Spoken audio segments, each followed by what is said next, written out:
Hello students, welcome to Deepak law classes. हम इससे पहले 2 लेक्चर्स कर चुके हैं स्पेसिफिक रिलीफ एक्ट के। आज हमारा है 3rd लेक्चर। पिछले 2 लेक्चर्स में हमने क्या किया था, हमने स्पेसिफिक रिलीफ एक्ट की बेसिक इंट्रोडक्शन की थी और उसके बाद हमने प्रीलिमिनरी और चैप्टर 1 कंप्लीट किया था जो कि सेक्शन 8 तक था। आज हम स्टार्ट करने जा रहे हैं चैप्टर 2 जो बात कर रहा है स्पेसिफिक परफॉर्मेंस ऑफ कॉन्ट्रैक्ट्स की, और ये जाते हैं सेक्शन 9 to 25।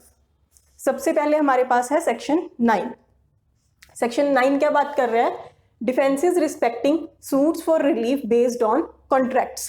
ये क्या बात कर रहा है कि कोई भी पर्सन क्या डिफेंसेस ले सकता है स्पेसिफिक रिलीफ के अंडर अगर किसी ने केस फाइल किया है।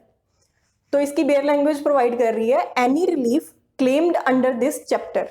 अगर कोई भी रिलीफ इस चैप्टर के अंडर, इस चैप्टर के मतलब जो चैप्टर 2 है, अगर उसके अंडर कोई भी रिलीफ है वो क्लेम की जाती है इन रिस्पेक्ट ऑफ कॉन्ट्रैक्ट। अगर किसी भी कॉन्ट्रैक्ट के रिलेटेड कोई भी रिलीफ है इस चैप्टर के अंडर क्लेम की गई है, तो जो पर्सन, द पर्सन अगेंस्ट हुम रिलीफ क्लेम, जिसके भी अगेंस्ट रिलीफ क्लेम की गई है, तो वो पर्सन क्या कर सकता है? May plead by way of defence. तो कहते हैं वो पर्सन अपने डिफेंस में क्या कर सकता है? Any ground available to him under any law relating to contracts. तो क्या कहते हैं कि वो कोई भी डिफेंस ले सकता है जो भी उसको ग्राउंड्स अवेलेबल होंगे किसी भी लॉ के अंडर। तो लॉ कौन सा है? जो कॉन्ट्रैक्ट्स के रिलेटेड कोई भी लॉ है। तो कॉन्ट्रैक्ट्स के रिलेटेड हमारे पास कौन कौन से लॉ है? कॉन्ट्रैक्ट एक्ट है, सेल ऑफ गुड्स एक्ट है, पार्टनरशिप है। तो अगर उस लॉ में कोई भी उस पर्सन के पास डिफेंस है अवेलेबल, तो वो स्पेसिफिक रिलीफ एक्ट के अंडर अगर किसी ने केस फाइल किया है इस चैप्टर के अंडर, तो उसके अगेंस्ट उसको यूज कर सकता है। तो एनी ग्राउंड कौन सा हो सकता है? तो कहते हैं कि जो स्पेसिफिक रिलीफ एक्ट के अंडर भी कोई ग्राउंड बनता है ना उसका, तो वो भी ले सकता है वो पर्सन। तो स्पेसिफिक रिलीफ एक्ट में कौन कौन से ग्राउंड्स हैं उस पर्सन के पास? यहाँ पे हैं, यहाँ पे देख सकते हैं आप। जैसे कि अगर ट्रस्टी ने अपनी एक्सेस ऑफ पावर यूज कर ली, तो जो डिफेंडेंट है वो अपने लिए ये चीज यूज कर सकता है, या फिर वो कह सकता है कि ये जो कॉन्ट्रैक्ट है वो स्पेसिफिकली एनफोर्सेबल ही नहीं है, या फिर जो प्लेंटिफ है उसकी जो पर्सनल बार्स है टू द रिलीफ, तो वो उसको भी क्लेम कर सकता है। तो ये तो हो गई हमारी कि स्पेसिफिक रिलीफ एक्ट के अंडर उसके जो ग्राउंड्स बनते हैं वो ले सकता है। अब आगे है कि एनी अदर लॉ कौन सा है? तो एनी अदर लॉ में अगर कॉन्ट्रैक्ट के अंडर जाए हम, अगर पर्सन का जो कॉन्ट्रैक्ट है वही वॉइड है या अनलॉफुल है, तो उस केस में भी वो क्या कहते हैं कि डिफेंस है वो क्लेम कर सकता है कि जो ये कॉन्ट्रैक्ट है स्पेसिफिक रिलीफ वाला, ये कॉन्ट्रैक्ट ही वॉइड है या फिर ये अनलॉफुल है। तो वो पर्सन कोई भी डिफेंस ले सकता है। तो अभी आ जाता है कि ये सेक्शन बनाने का पर्पस क्या था। तो ये सेक्शन क्यों बनाया गया है? To bar enforcement of void unlawful contract, या फिर इलीगल जो एग्रीमेंट्स हैं उनको कहते बार करने के लिए इस सेक्शन को बनाया गया है, सो दैट जो डिफेंडेंट है वो डिफेंस लेके कोर्ट को बता सके ये जो कॉन्ट्रैक्ट है वो वॉइड है या अनलॉफुल है या फिर इलीगल है। ठीक है, ये है हमारा सेक्शन 9। इसके बाद हम करेंगे सेक्शन 10। सेक्शन 10 क्या बात कर रहा है? Specific performance in respect of contract. कहते हैं स्पेसिफिक परफॉर्मेंस ऑफ कॉन्ट्रैक्ट्स कब हो सकती है। तो इसके रिलेटेड 2018 में अमेंडमेंट आई थी, तो हम दोनों कवर करेंगे कि अमेंडमेंट से पहले सेक्शन क्या बोलता था और अमेंडमेंट के बाद क्या चेंजेस हुए हैं। तो 2018 की अमेंडमेंट से पहले सेक्शन क्या कहता था? Specific performance may be enforced in discretion of the court. कि स्पेसिफिक परफॉर्मेंस जो किसी कॉन्ट्रैक्ट की है वो हो सकती है, बट कैसे हो सकती है उसके लिए डिस्क्रिशन ऑफ द कोर्ट है। अगर कोर्ट चाहेगा तभी specific performance of the contract हो सकती है। May be enforced in discretion of the court. उसके साथ ही ये 2 कंडीशंस थी, इनमें से एक पूरी होनी चाहिए।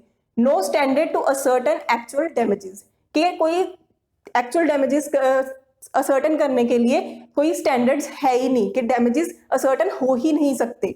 और सेकंड था कि compensation in money adequate relief है, कि कंपनसेशन तो मिल सकती है बट वो एडिक्वेट रिलीफ उस केस में नहीं होगी। देन कहते कि स्पेसिफिक परफॉर्मेंस हो सकती थी, बट फिर भी जो डिस्क्रिशन ऑफ द कोर्ट है वो लगेगी। अगर कोर्ट की डिस्क्रिशन है तब वो क्या हो सकती है? स्पेसिफिक परफॉर्मेंस हो सकती है। अगर कोर्ट नहीं चाहेगा तब स्पेसिफिक परफॉर्मेंस नहीं होगी।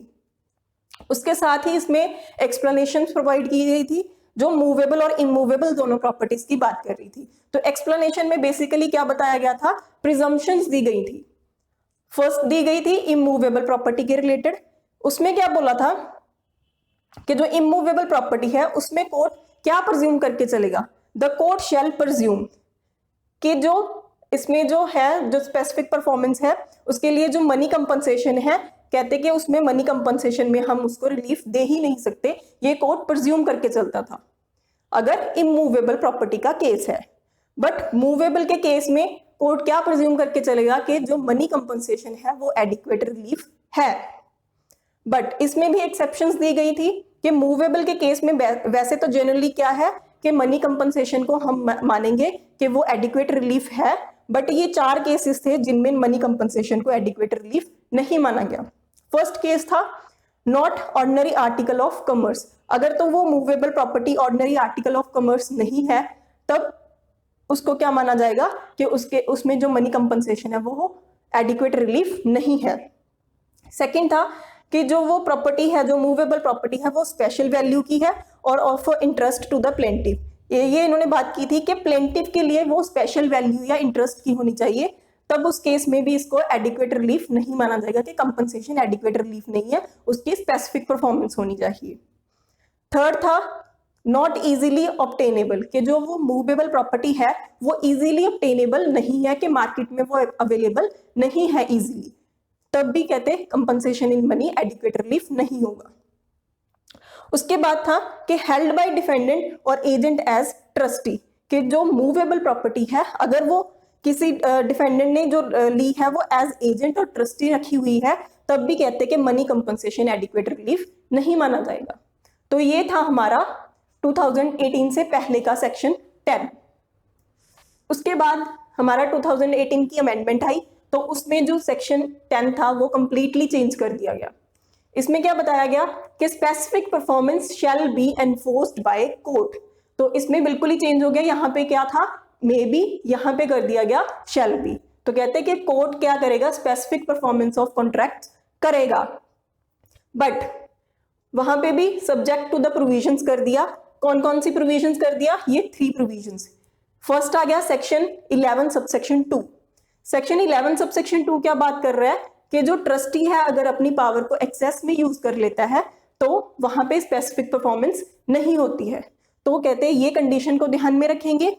सेकंड सेक्शन 14, सेक्शन 14 में क्या बात की गई है कि कौन कौन से कॉन्ट्रैक्ट्स हैं उनको हम स्पेसिफिकली एनफोर्स नहीं कर सकते, तो उनको भी ध्यान में रखेंगे। थर्ड है कि सेक्शन 16 है जो, उसमें पर्सनल बार्स दी गई हैं कि पर्सन की कौन सी पर्सनल बार्स है रिलीफ के अगेंस्ट, तो वो सबको देख के उसके बाद स्पेसिफिक परफॉर्मेंस एनफोर्स की जाएगी। तो ये 3 सेक्शंस को ध्यान में रख के उसके बाद कोर्ट क्या करेगा, स्पेसिफिक परफॉर्मेंस ग्रांट कर सकता है। तो ये है हमारा सेक्शन 9 एंड 10। सेक्शन 10 के बाद है हमारा सेक्शन 11। ये क्या बात कर रहा है, cases in which specific performance of contracts connected with trust enforceable, ये बात कर रहा है ट्रस्ट वाले कॉन्ट्रैक्ट्स की।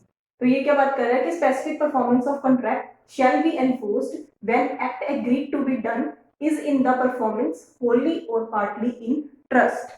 तो जो सबसेक्शन 1 बात कर रहा है वो बात कर रहा है कि जो भी कॉन्ट्रैक्ट है अगर वो ट्रस्ट के रिलेटेड है तो कहते दैट शैल बी एनफोर्स्ड। तो ये जो वर्ड है ये 2018 की अमेंडमेंट के बाद यूज किया गया है, इसको ऐड किया गया है शैल बी एनफोर्स्ड, तो कोर्ट इसकी एनफोर्समेंट करेगी अगर कोई ट्रस्ट के रिलेटेड कॉन्ट्रैक्ट है। बट 2018 से पहले क्या था कि यहाँ पे वर्ड दिया गया था मे, इसमें लिखा गया था कि may in the discretion of the court. तो जो ट्रस्ट के रिलेटेड जो भी कॉन्ट्रैक्ट्स थे तो उनमें अगर डिस्क्रिशन ऑफ द कोर्ट है तभी उनकी स्पेसिफिक परफॉर्मेंस हो सकती थी, बट अभी क्या हो गया है कि अभी इट शैल बी एनफोर्स्ड, ये 2018 की अमेंडमेंट के बाद हुआ है। नेक्स्ट आता है इसका सबसेक्शन 2। ये क्या बात कर रहा है कि contracts made by trustee in excess of his power और breach of trust not specifically enforceable. Subsection 1 बात कर रहा था कि स्पेसिफिक परफॉर्मेंस होगी, सबसेक्शन 2 बात कर रहा है कि स्पेसिफिक एनफोर्समेंट नहीं हो सकती। कब नहीं हो सकती, जब ट्रस्टी ने इन एक्सेस ऑफ पावर, अपनी पावर यूज की है इन एक्सेस, या फिर उसने ब्रीच ऑफ ट्रस्ट किया है। अब इन एक्सेस ऑफ पावर का क्या मतलब हो गया कि उसको जितनी पावर मिली थी उसने उससे ज्यादा यूज कर ली। मान लीजिए कि एक बंदे को प्रॉपर्टी मिली थी ट्रस्ट में कि वो आगे प्रॉपर्टी को दे सकता है लीज पे फॉर 5 ईयर्स, बट वो पर्सन क्या करता है, उस प्रॉपर्टी को 5 ईयर्स से एक्सटेंड करके 7 ईयर्स या 10 ईयर्स के लिए लीज पे दे देता है। तो इसमें क्या हो गया, इन एक्सेस ऑफ पावर्स हो गया, तो उसने एक्सेस में पावर यूज कर ली है, तो ये वाला कॉन्ट्रैक्ट जो है वो एनफोर्सेबल नहीं होगा, उसकी स्पेसिफिक परफॉर्मेंस नहीं होगी। नेक्स्ट है कि breach of trust. Breach of trust में क्या है कि अगर ट्रस्टी को प्रॉपर्टी दी गई है, उसको राइट दे दिया गया कि वो प्रॉपर्टी को सेल कर सकता है। मान लीजिए कि उसको बोला गया कि आप 1 लाख में इस प्रॉपर्टी को सेल कर सकते हो, बट वो ट्रस्टी क्या करता है, उस प्रॉपर्टी को 40,000 में सेल कर देता है, तो उसने क्या किया, ब्रीच ऑफ ट्रस्ट कर दिया। तो इस केस में भी जो स्पेसिफिक परफॉर्मेंस इस कॉन्ट्रैक्ट की नहीं होगी। ठीक है, तो ये है हमारा सेक्शन 11। उसके बाद आता है हमारा सेक्शन 12। ये क्या बात कर रहा है, ये बात कर रहा है specific performance of part of contract. अब कहते हैं कि जो कॉन्ट्रैक्ट है उसके कुछ पार्ट की, कुछ पोर्शन की स्पेसिफिक परफॉर्मेंस हो सकती है, या फिर पूरे के पूरे कॉन्ट्रैक्ट की ही हम स्पेसिफिक परफॉर्मेंस करवा सकते हैं। तो इसका जनरल रूल बताया गया है सेक्शन 12 सबसेक्शन 1 में। उसमें क्या बात की गई है कि court shall not direct specific performance of a part of contract. तो जनरल रूल क्या बात कर रहा है कि स्पेसिफिक परफॉर्मेंस नहीं हो सकती पार्ट ऑफ द कॉन्ट्रैक्ट की। तो ये जनरल रूल है, कोर्ट शैल नॉट डायरेक्ट। तो कोर्ट डायरेक्ट नहीं करेगा कि पार्ट ऑफ द कॉन्ट्रैक्ट की हम स्पेसिफिक परफॉर्मेंस करवा सकते हैं। तो अगर स्पेसिफिक परफॉर्मेंस करवानी है तो पूरे कॉन्ट्रैक्ट की ही होगी। बट इसी सेक्शन में इसकी एक्सेप्शंस भी प्रोवाइड की गई हैं। तो वो एक्सेप्शंस क्या है, वो सबसेक्शन 2 से स्टार्ट होती हैं। इसकी फर्स्ट एक्सेप्शन है सेक्शन 12 सबसेक्शन 2 में। वो क्या बात कर रही है कि स्पेसिफिक परफॉर्मेंस हो सकती है पार्ट ऑफ द कॉन्ट्रैक्ट की। कब हो सकती है, part left unperformed bear only small proportion to the whole in value. कि जो पूरा कॉन्ट्रैक्ट है, तो जो परफॉर्म नहीं हो सकता कॉन्ट्रैक्ट, उसकी वैल्यू में वो स्मॉल प्रोपोर्शन है। अगर थोड़ा सा पार्ट है उसकी परफॉर्मेंस नहीं हो सकती, बट बाकी के कॉन्ट्रैक्ट की परफॉर्मेंस हो सकती है, तब कोर्ट स्पेसिफिक परफॉर्मेंस ग्रांट कर सकता है पार्ट ऑफ द कॉन्ट्रैक्ट की। और साथ में क्या होना चाहिए, part unperform admit of compensation in money. जो पार्ट परफॉर्म नहीं हो सकता तो उसके लिए जो कंपनसेशन है वो भी प्रोवाइड की जाएगी, मनी कंपनसेशन। और इसमें क्या है कि इसको क्लेम कौन कर सकता है इसकी परफॉर्मेंस को, तो सबसेक्शन 2 के अंडर जो परफॉर्मेंस है उसको कोई भी पार्टी क्लेम कर सकती है। ईदर ऑफ द पार्टीज, जो parties of to the contract है उनमें से कोई भी इसको क्लेम कर सकता है। इसको एक एग्जांपल से समझते हैं। मान लीजिए किसी का 100 बीघा का प्लॉट था, तो उसके लिए कॉन्ट्रैक्ट हुआ था कि 100 बीघा ए बी को देगा। बट बाद में क्या होता है कि जो 98 बीघा है वो तो ए बी को दे सकता है, बट जो 2 बीघा प्लॉट है, जो जगह बच गई है, वो उसको नहीं दे सकता। और जो 2 बीघा जगह है उससे कोई फर्क भी नहीं पड़ता उस कॉन्ट्रैक्ट को, उसकी जो वैल्यू है वो इतनी ज्यादा नहीं है इस कॉन्ट्रैक्ट में। तो इस केस में क्या होगा, कोर्ट इसकी स्पेसिफिक परफॉर्मेंस करवा सकती है, क्योंकि जो अनपरफॉर्म्ड पार्ट है वो एक तो स्मॉल प्रोपोर्शन है, प्लस की क्या है कि वैल्यू जो है उसकी वो भी कम है, और जो दूसरी पार्टी है उस चीज को कंपनसेशन भी, जो 2 बीघा है उसके लिए वो कंपनसेशन देने के लिए भी तैयार है। तो इस केस में उसकी स्पेसिफिक परफॉर्मेंस हो सकती है। सेकेंड एक्सेप्शन है इसकी सेक्शन 12 सबसेक्शन 3। ये क्या बात कर रहा है कि part unperform considerable portion of the whole. इसमें क्या था कि स्मॉल प्रोपोर्शन था, बट इसमें क्या बात कर रहे हैं कि यहाँ पे क्या है, जो पोर्शन है वो कंसिडरेबल पार्ट है। तो अनपरफॉर्म जो पार्ट है वो कंसिडरेबल पोर्शन है, या फिर जो पर्सन है वो कंपनसेशन इन मनी एडमिट नहीं कर रहा है। तो इन दो केसेस में भी कहते कोर्ट ग्रांट कर सकता है, बट इसके लिए कंडीशंस हैं कुछ। पहली क्या है कि जो पार्टी जिसका फॉल्ट है वो पार्टी यहाँ पे स्पेसिफिक परफॉर्मेंस नहीं करवा सकती। जिसका कोई फॉल्ट नहीं है वही पार्टी यहाँ पे सबसेक्शन 3 में स्पेसिफिक परफॉर्मेंस के लिए क्लेम कर सकती है। सेकंड क्या है कि जो पार्टी अभी प्लेंटिफ है, जो यहाँ पे स्पेसिफिक परफॉर्मेंस करवाना चाहती है, उसको क्या करना पड़ेगा, उसको अपनी जो भी फर्दर परफॉर्मेंस के लिए जो भी क्लेम्स उसके बनते हैं वो सारे क्लेम्स को रिलिंक्विश कर देगी। खत्म कर दी कि मुझे आगे कोई और क्लेम नहीं चाहिए, मुझे जो ये पार्ट है सिर्फ इसकी ही स्पेसिफिक परफॉर्मेंस करवा दीजिए। और सेकंड, जो उनके कंपनसेशन के राइट्स हैं वो अपने सारे कंपनसेशन राइट्स को भी क्लेम नहीं करेगी, तभी कोर्ट इस सबसेक्शन के अंडर उसको स्पेसिफिक परफॉर्मेंस ग्रांट करेगी। जैसे यही 100 बीघा वाला प्लॉट ले लीजिए कि इसमें से 50 ए का खुद का है बट 50 उसकी सिस्टर का है, तो जो 50 बीघा प्लॉट है उसकी तो वो स्पेसिफिक परफॉर्मेंस कर सकता है, बट जो नेक्स्ट अदर 50 बीघा प्लॉट है उसकी वो स्पेसिफिक परफॉर्मेंस नहीं करवा सकता क्योंकि वो उसकी सिस्टर के नाम पे है और वो उस प्लॉट को नहीं देना चाहती। तो ये जो 50 है उसका तो हो सकती है स्पेसिफिक परफॉर्मेंस, बी क्लेम कर सकता है क्योंकि गलती यहाँ पे ए की है कि उसने बताना था कि मेरे पास सिर्फ 50 ही है, 100 बीघा प्लॉट मेरा खुद का नहीं है। तो यहाँ पे बी क्लेम कर सकता है, तो बी क्लेम तो करेगा बट वो जो कंपनसेशन इन मनी है जो बाकी का 50 है उसके लिए वो कंपनसेशन नहीं क्लेम कर सकता, ना ही कोई परफॉर्मेंस के लिए आगे कोई राइट्स क्लेम कर सकता है। वो सिर्फ जो 50 वाला पोर्शन जो ए का खुद का है उसके लिए क्लेम कर सकता है, तो वो सेक्शन 12 सबसेक्शन 3 में करेगा।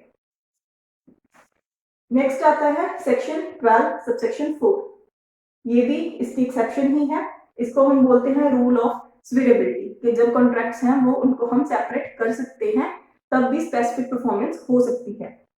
तो अगर कोई कॉन्ट्रैक्ट है, अगर जिस कॉन्ट्रैक्ट की हम स्पेसिफिक परफॉर्मेंस कर सकते हैं अगर वो सेपरेट है दूसरी वाली पोर्शन से, तब सेपरेट एंड इंडिपेंडेंट फुटिंग्स पे है, तब जो जिस पार्ट को हम परफॉर्म कर सकते हैं तो उसकी परफॉर्मेंस करवा देंगे, जिसकी नहीं कर सकते अगर वो सेपरेट हो सकता है तो उसको सेपरेट करके उसकी परफॉर्मेंस नहीं करवाएंगे। ठीक है, नेक्स्ट इसकी एक एक्सप्लेनेशन है, इसमें क्या बताया गया है कि कोई भी पार्टी है जो अगर वो unable to perform the contract है तो उसका क्या मतलब है कि अगर जिस दिन जो कॉन्ट्रैक्ट है उसका जो सब्जेक्ट मैटर है अगर वो सीज ही हो गया तब भी माना जाएगा कि जो पार्टी है that is unable to perform the contract. तो ये है हमारा सेक्शन 12। तो 11 और 12 हमारा कंप्लीट हो गया है। इसके बाद हम करेंगे 14 जिसमें बताया गया है कब स्पेसिफिक परफॉर्मेंस ऑफ कॉन्ट्रैक्ट नहीं हो सकती है। आई होप कि आपको ये लेक्चर अच्छा लगा होगा। अगर आपको ये लेक्चर अच्छा लगा तो हमारे चैनल को सब्सक्राइब करें, इस वीडियो को लाइक करें और हमें कमेंट सेक्शन में बताएं आगे आपको किन किन टॉपिक्स पे वीडियोस चाहिए। Thank you.